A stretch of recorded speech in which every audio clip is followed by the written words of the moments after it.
Hey guys, we're back for another math video. It's been a while, and I'm sure some of you have really been missing this math video that we've done, and especially the math jokes. So we got a treat for you today. We got 3 math jokes before today's lesson. So, math joke number 10. What do you call a modest bee? Here it is. A humble bee. Humble bee. Thank you. And so there's lots of laughter going on. Joke number 2. We'll stick with the animal theme. What do you call an elephant that doesn't matter? The answer? An irrelevant. Irrelevant. No? Okay. And the last one, this has to do more with math. What do you call a king who is good at math? King Circumference. Circumference. Well, I hope you guys enjoyed our math jokes. Do you want to say a joke? Yeah. Go for it. What does an egg call a car? An egg car. You want to give a joke? What did the tango say to the circle? What? I'm going to tie you a mini baby. Mini baby. A mini baby egg. Let's do this math lesson.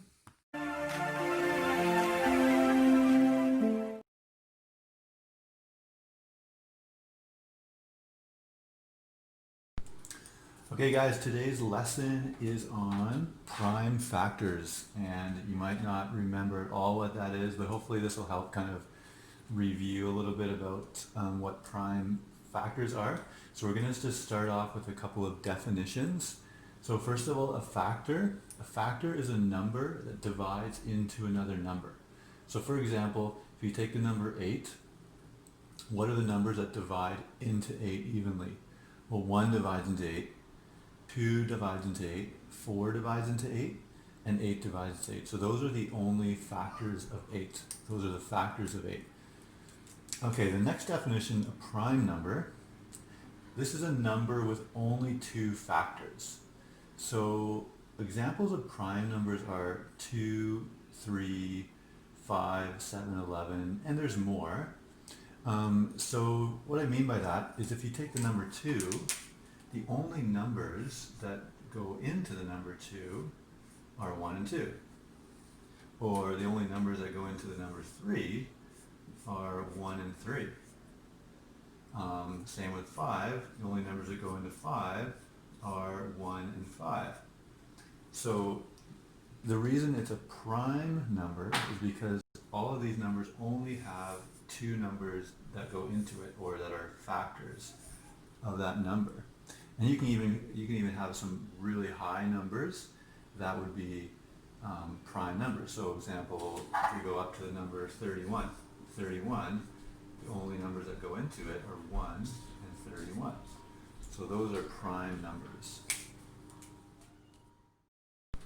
Okay, so we're going to talk about how you figure out what are factors of a number. So we're going to start with a somewhat smaller number. So if we take the number 10, there's a couple ways to figure it out. One of the ways that we learned was figuring out what are the factor pairs of 10. So a factor pair would be, what number can I times by another number? Can I multiply by another number to get 10?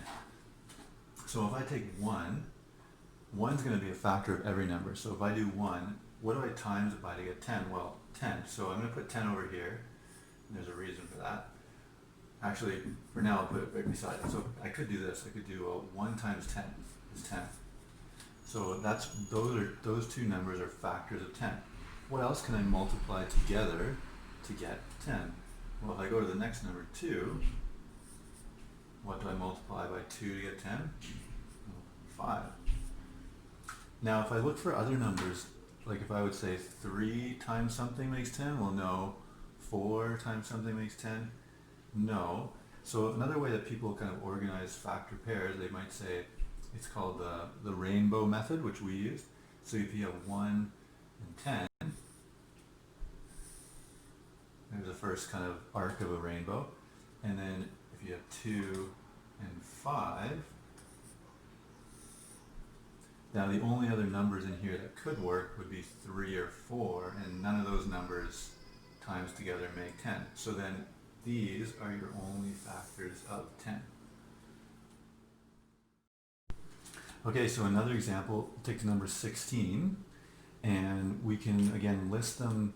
We'll use the rainbow method to start off with here. So if we have 1, always start with 1, so 1 is a factor, and then 16 would be a factor. So 1 times 16 makes 16, so both of those numbers divide into it. Go to the next number, 2. Now, if it's an even number, 2 is always going to go into it. So 2 times what? 2 times 8.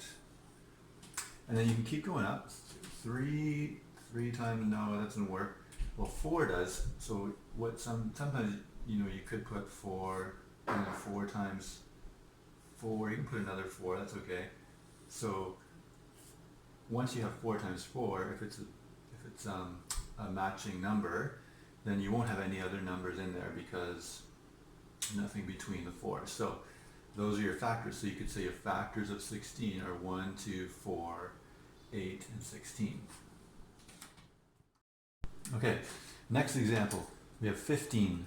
So again, I'm going to first of all list the factor pairs. Now if the question says what are the prime factors of 15, so this is what it means. So first of all, I'm going to list all the factors. So I'm going to have 1, 15, and 2 times nothing makes 15. So I'm going to go to 3 next. 3 times 5 makes 15. Okay, so now if it says what are the prime factors of 15, what that is basically saying is what numbers here are prime numbers. So a prime number again is a number that can only has itself and one other number as a prime number. So this would be a prime factor, and this would be the reason why. The only factors of 3 are 1 and 3, like 1 times 3 is 3. And the only factors of 5 is 1 and 5.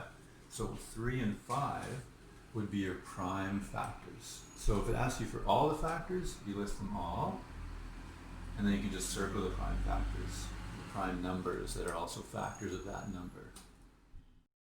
Okay, last example. So if a question asks for the factors, or if it asks for the prime factors, a good idea is to start by just listing all the factors. So for 24, there's quite a few. So you have 1 and 24. And remember, a factor is this is also known as a factor pair. So 1 times 24 is 24. 2 times 12 is 24. And then 3 times 8 is 24. And then 4 times 6. So if I have all the factors, listed, what are the prime number factors? Well, 2, 3, and I think that's all. So 1 times 2 and 1 times 3 are the only ones that only have 2 numbers as factors. Okay, so I hope this helps you when you do your worksheet. And again, if you are still kind of stuck, there's also a lot of other videos out there about what are prime factors and prime numbers.